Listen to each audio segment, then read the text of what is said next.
तो मोदी जी क्या चाहते हैं आप, हम महिलाओं को खुश क्यों नहीं देखना चाहते?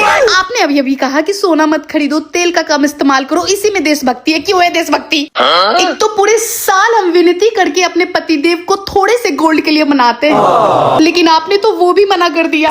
अब तो वो भी कह रहे यार मोदी जी ने मना कर दिया सोना खरीदने के लिए, मैं तो नहीं दिलाऊंगा।